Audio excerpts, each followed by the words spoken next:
usaha Anda sedang sepi atau turun, lakukan 5 hal ini. Hai, dengan saya Dan dari sini. Jadi video kali ini saya akan share kepada Anda bagaimana cara menghadapi ketika usaha Anda sedang turun. Jadi mungkin sekarang tuh banyak banget ya yang sedang mengalami, bahkan walaupun sekarang posisinya bukan sedang pandemi, tapi pasti bakal ada aja orang yang omsetnya tuh menurun.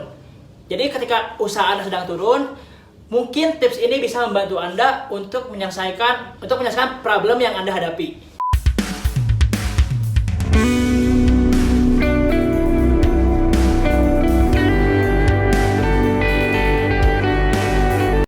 Do it! Oke, nah yang pertama, analisa problem. Jadi ketika sekarang misalnya usaha Anda sedang turun, itu pasti ada penyebabnya. Nah, hal yang harus Anda lakukan adalah Anda harus analisa dulu apa sih problemnya. Mungkin yang problem pertama adalah servis Anda, ya. Servis Anda buruk, servis Anda jelek, sehingga banyak konsumen yang kabur. Jadi ketika kita udah promosi, udah iklan, banyak leads yang datang, tapi mereka kapok, sehingga mereka sudah datang, akhirnya nggak jadi order lagi. Nah, coba Anda analisa dulu. Kalau memang masalahnya di servis, berarti Anda harus benahi dulu dari sisi servisnya, ya. Karena saya pun pernah mengalami ini, teman-teman. Saya di marketing itu udah gila banget ya, udah gencar-gencaran, wah pokoknya udah total lah gitu ya. Tapi ketika operasionalnya tidak bisa mengimbangi, sehingga akhirnya kewalahan dan servisnya menjadi jelek. Anda pun sebagai marketer ketika memang udah jago banget gitu ya untuk beriklan, Anda pun harus menyeimbangkan dengan yang namanya operasional. Kalau misalnya operasional Anda tidak mampu menyeimbangi skill Anda gitu ya, ataupun traffic yang Anda berikan, ya ini Anda harus turunkan ego sedikit gitu ya. Oke, Anda turunkan dulu, benahi step by step problemnya di mana. Nah, ketika nanti misalnya service Anda udah bagus, baru Anda gas lagi trafficnya. Nah, jadi ketika Anda mengalami sepi pembeli, ya Anda analisa dulu dari sisi service. Nah, kalau misalnya service nggak ada masalah, Anda bisa analisa dari sisi iklannya.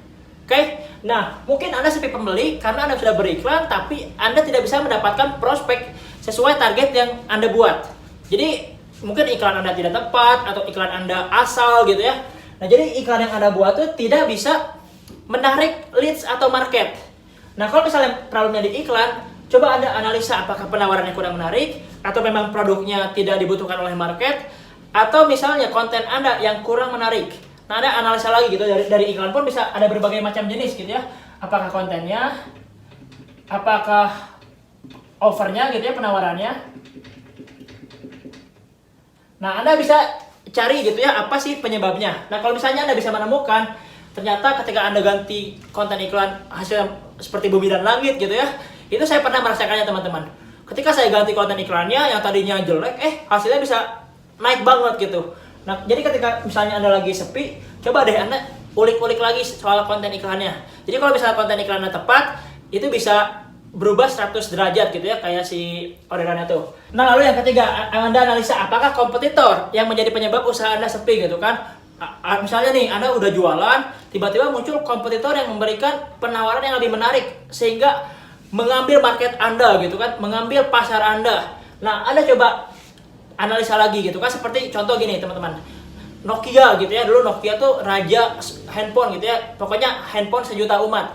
Tapi begitu muncul BlackBerry, muncul Android, muncul iPhone gitu kan, akhirnya mereka bisa tergerus. Nah, kalau memang problemnya emang dari sisi kompetitor, nah Anda pun harus mulai inovasi. Anda nggak bisa idealis ya, Anda harus mengikuti apa yang dibutuhkan oleh market, apa keinginan market. Nah, makanya di sini penting banget Anda adaptasi. Karena banyak banget teman-teman bisnis yang awalnya itu ramai banget, tapi bisa tiba-tiba jatuh karena perkembangan zaman. Contoh lah, misalnya Anda dulu punya bisnis misalnya taksi gitu ya, atau ojek gitu ya, pangkalan ojek.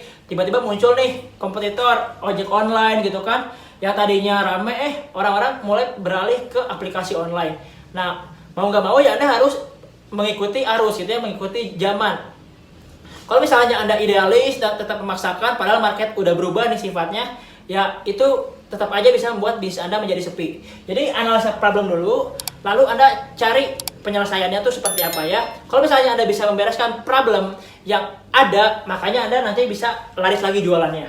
Oke? Nah, jadi nomor kedua, setelah Anda analisa problem, Anda pun bisa memberikan new opportunity gitu kan. Misalnya gini, Anda jual sepi karena mungkin ya market juga bosan gitu kan dengan produk atau jasa yang Anda beri. Anda bisa membuat produk baru, Anda bisa launching produk baru ya teman-teman. Seperti itu yang saya lakukan. Misalnya saya waktu itu launching produk Asgar gitu ya, botol Apple gitu kan. Nah, saya berpikir, sepertinya kalau misalnya saya launching produk selanjutnya gitu ya, yang sama tapi beda bentuk, itu bisa menambah omset. Dan benar, ketika saya launching yang spray, boom, omset langsung naik banget teman-teman. Makanya kalau misalnya emang harus launching produk baru, ya Anda coba deh launching produk baru tapi yang masih satu market dengan audiens Anda atau pasar Anda gitu kan. Nah, kalau misalnya Anda nggak bisa membuat produk baru, Anda buatlah offer baru atau penawaran baru. Nah, penawaran baru ini Anda bisa racik dari berbagai sisi. Misalnya, Anda bisa racik penawaran Anda gitu ya. Penawaran Anda itu dari diskonnya gitu ya. Diskon misalnya diskon lebaran, diskon tahun baru gitu kan. Kalau misalnya emang ada turunnya ketika lagi momen itu. Atau misalnya lagi pandemi nih, Anda bisa buat kelemahan menjadi kekuatan gitu kan. Ketika lagi sepi pandemi, Anda buat diskon khusus spesial pandemi gitu kan. Oh ya, tadinya orang nggak beli gara-gara Anda ngasih diskon dan orang memang menginginkan produk Anda gitu ya, marketnya omset langsung melesat naik gitu kan. Nah, jadi Anda bisa racik dari produk baru atau baru ya, karena namanya orang itu suka dengan new opportunity gitu ya, atau peluang baru. Nah, ketika misalnya Anda udah beres ini ternyata masih sepi juga, coba Anda coba berbagai macam funnel gitu ya. Kalau misalnya kemarin Anda menggunakan funnelnya itu dari iklan ke web terus ke WA gitu kan, Anda coba ganti dari WA coba ke form gitu kan. Nah, apakah berhasil menambah omset atau tidak? Kalau enggak, coba Anda ganti ke hard selling gitu ya. Misalnya bikin konten yang hard selling langsung gitu. Atau misalnya Anda bisa ganti kalau hard selling tidak mempan, Anda coba buat lead magnet dulu atau umpan. Jadi soft selling ya, Anda kasih umpan dulu biar masuk dulu ke list kita. Nah, udah di list baru diedukasi, dijualin di dalam list. Nah, jadi ada berbagai macam funnel sebenarnya bisa teman-teman gunain. Ada funnel umpan, ada funnel misalnya webinar, ada kuliah WhatsApp gitu kan. Atau misalnya kalau di offline pun ada berbagai macam funnel ya. Nggak akan saya jelasin di sini. Tapi intinya teman-teman, ketika usaha Anda sepi, Anda harus mencoba berbagai macam strategi ya. Kalau misalnya Anda cuma pakai satu strategi dan Anda udah nyerah, ya itu Anda sayang banget gitu ya. Padahal namanya kita sebagai marketer, kalau kita hanya mengandalkan satu jurus, ya itu sayang banget. Karena saya pun pernah teman-teman ya, saya mencoba merubah funnel gitu kan. Dari yang biasa saya pakai gini, terus saya coba ulik-ulik nih pakai funnel yang baru. Oh, ternyata saya bisa menurunkan biaya akuisisi konsumennya gitu. Saya bisa menurunkan biaya akuisisi customer. Nah, sehingga ketika saya mencoba berbagai macam strategi, saya memiliki banyak pilihan funnel nantinya. Jadi Anda bisa coba ulik dari sisi seperti ininya dulu gitu ya.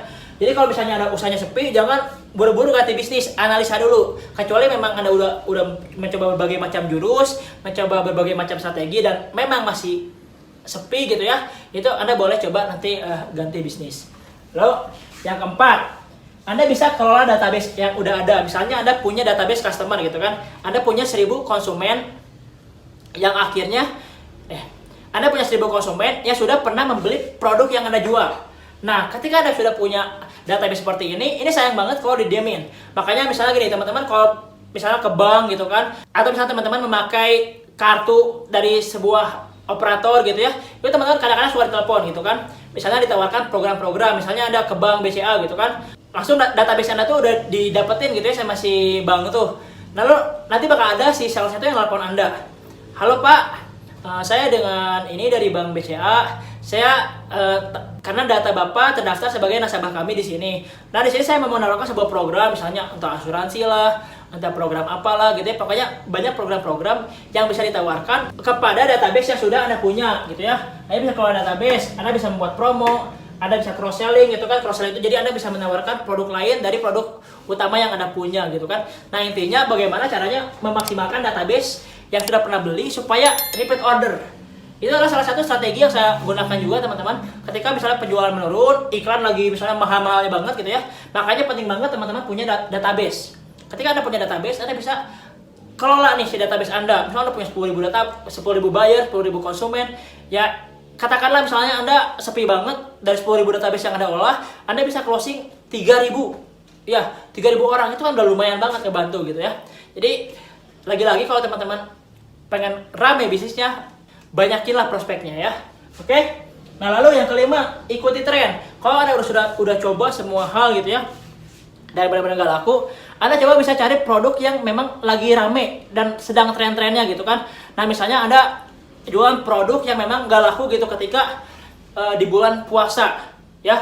itu emang nggak boleh atau nggak bisa dijual bulan puasa. Nah mau nggak mau Anda coba strategi jualan produk lain dulu untuk mengisi cash flow di bulan itu.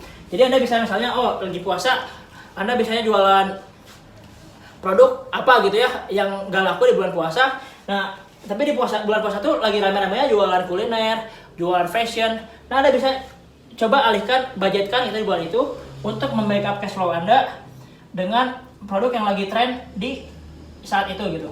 Nah, ini juga menjadi salah satu solusi untuk supaya cash flow bisnis Anda tetap lancar dan bagus gitu ya. Nah, kalau misalnya Anda benar-benar nggak bisa memaksimalkan produk atau market utama Anda, ya nggak apa-apa, Anda bisa ikuti tren dulu. Tapi sambil ininya pun dicari, dianalisa terus supaya bisa ramai gimana ya. Kecuali memang Anda sudah nyerah banget dengan bisnisnya, ya udah Anda bisa ganti bisnis. Tapi ya itu adalah jalan terakhir ya. Kalau kita bisa ulik dari berbagai macam sisi, kita coba ulik dulu gitu supaya nanti usaha Anda bisa tetap survive. Karena memang namanya bisnis teman-teman pasti ada tantangannya ya. Setiap industri pasti ada tantangannya, ada naiknya, ada turunnya. Ya kita harus peka gitu ya dengan apa yang terjadi dan kita harus selalu membaca yang namanya data ya. Namanya kita pebisnis itu pakai data ya, bukan pakai feeling, bukan pakai kira-kira gitu ya. Kalau misalnya ada bisnis masih pakai feeling, masih pakai kira-kira, itu bukan bisnis gitu ya, itu namanya anyang-anyangan gitu ya. Kalau misalnya Anda masih seperti itu, ya wajar aja gitu ketika Anda sepi, Anda cuma bisa ngeluh, nyalahin pemerintah lah, nyalahin orang tua lah, nyalahin temen lah, nyalahin karyawan lah, nyalahin Blackpink lah, nyalahin peliharaan lah, nyalahin kucing ulang tahun lah. Ya pokoknya semua deh Anda salahin ya. Pokoknya yang benar tuh cuma Anda gitu, yang lain salah gitu.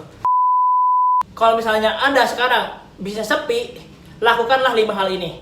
Siapa tahu ketika Anda sudah melakukan 5 hal ini, bisnis Anda bisa naik lagi, omset Anda bisa bagus lagi, cash flow Anda bisa tertolong lagi gitu ya.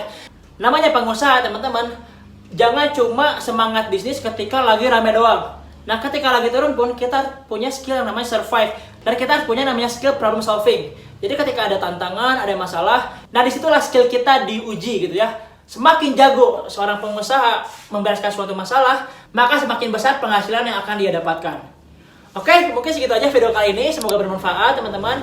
Jika menurut Anda video ini bermanfaat, tolong share video ini kepada teman-teman Anda yang membutuhkan. Siapa tahu teman-teman Anda nih yang omsetnya lagi sepi, bisa semangat lagi setelah nonton video ini, bisa bergerak lagi, dan akhirnya bisa membuat bisnisnya naik lagi.